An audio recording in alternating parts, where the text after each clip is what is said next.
चलिए आज आपको 12.1 यानी कि क्लास 12 का 12.1 का पहला प्रश्न है।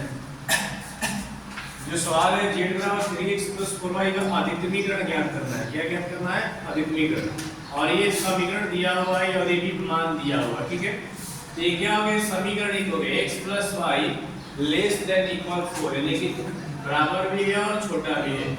तो नियम से हम लोग क्या पढ़ेंगे कि x अक्ष पर y का मान क्या होता है? 0। तो जहां पर y है वहां पर क्या हो गया? 0 का क्या बच गया? x < 4। यानी a बराबर हो गया x का मान 4, पहले x लिखते हैं बाद में y, तो y का मान क्या है यहां पर? 0 है। ये बिंदु मिल गया। ठीक इसी प्रकार ये दोबारा क्या करेंगे कि पहले x अक्ष का कार्य हो गया था y अक्ष पर, y अक्ष पर भी x का मान क्या होता है? 0। तो जहां भी x है वहां पर क्या हो जाएगा? 0 + y < 4 यानी y का जो मान आ गया कितना आ गया? <4 आ गया ना। यानी b नंबर हो गया 0 और 4। अब ग्राफ जिसने आपको सीखे थे 10वीं क्लास में सीखे हैं और 9th में भी सीखे हैं, 11वीं क्लास में भी सीखे हैं, सेम ग्राफ है। तो ग्राफ लेने का मतलब कैसे क्षेत्र बनाना, थोड़ा सा ग्राफ के मैं दोबारा आपको सिखाऊंगा, ध्यान दीजिएगा। ये आपका अक्ष हो गया, ध्यान है मूल बिंदु क्या होता है? 0 और 0 होता है मूल बिंदु। तो यहां से आपको समझने वाली बात है कि पॉइंट अधिकतम 4 तक है। 4 लीजिए 1 2 3 4 5, 1 2 3 4 और 5। माइनस में सवाल नहीं है तो माइनस में लिखने का कोई काम ही नहीं। और आप इसके बाद यहाँ काम लिखना है, सजाना है इसको x अक्ष पर। x का जो मान है यहाँ पर x का मान है तो यहाँ से भी y का मान है तो यहाँ पर y क्या होता है। फिर यहाँ पर x का मान जो कि यहाँ पर आया वो यहाँ पर ले लेंगे, फिर y का जो यहाँ पर मान आया यहाँ पर ले लेंगे, ठीक है।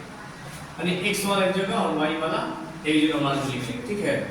अब हमें क्षेत्र चाहिए, तो क्षेत्र कहाँ से बनेगा? तो कि ग्राफ पेज में आप क्या पढ़े, x अक्ष पर यानी 4 0 यानी x के मान क्या है? 4, y का मान 0 यानी a नंबर बिंदु हो गया 4, 0। फिर b में कह रहा है 0, 4 यानी कि फिर b बिंदु है 0, 4। और दोनों को क्या करेंगे? मिला देंगे यहाँ से इसको। नाम चाहे तो समीकरण एक दे सकते हैं, कोई दिक्कत इसमें नहीं है, क्योंकि इसका भी नाम समझ। अब ये समझना है किधर अक्ष बनेगा, क्षेत्र क्या बनेगा। जैसे होता है आपका खेत का क्षेत्र होता है, जिसमें भी ग्राफ का आपका क्षेत्र होगा। तो कह रहा है कि पहले x मान चलेंगे, x का मान कह रहा है कि 0 से बड़ा होना चाहिए, 4 से छोटा है। यानी x के मान 0 से बड़ा और 4 से कम होना चाहिए, छोटा होना चाहिए। यानी कि इसका क्षेत्र का आगे एरिया इसी के बीच बीच को रहना है, इससे ज्यादा कहीं भागने की जरूरत नहीं है। लेकिन अगला सवाल कह रहा है कि y वाला y का मान 0 से बड़ा रहेगा लेकिन 4 से क्या होगा? छोटा। यानी 0 से बड़ा होगा लेकिन 4 से क्या होगा? छोटा होगा। यानी नीचे की तरफ, यानी कि इसका क्षेत्र यही बन गया। यानी क्षेत्र का मिल गया OAB, चाहे AOB। हमारा क्षेत्र हो गया AOB। तो z का जो मान है यहाँ से ले लेंगे 3x + 4y और यहाँ पर पहले O मूल बिंदु क्षेत्र A O हो गया, A हो गया, B हो गया, तो OAB का एक O का मान, B A का मान और B का मान। इधर वाला x होता है, इधर वाला क्या होता है? y। इधर x, ये y, x और y।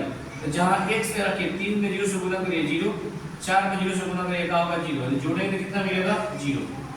तो ये 4 3 12, 4 0 का होगा 0, यानी 12 0 कितना होगा? 12। फिर 0 से कर इसमें 4 0 0 और 4 4 कितना हो जाएगा? 16। यानी हमें कह रहा है अधिकतमीकरण मान बताइए। यानी अधिकतमीकरण मान कितना आ गया? अधिकतम मान इसमें है 16। इसका बिंदु क्या है? 0 और 4 है। तो अगला वीडियो बताएंगे आपको दूसरा सवाल।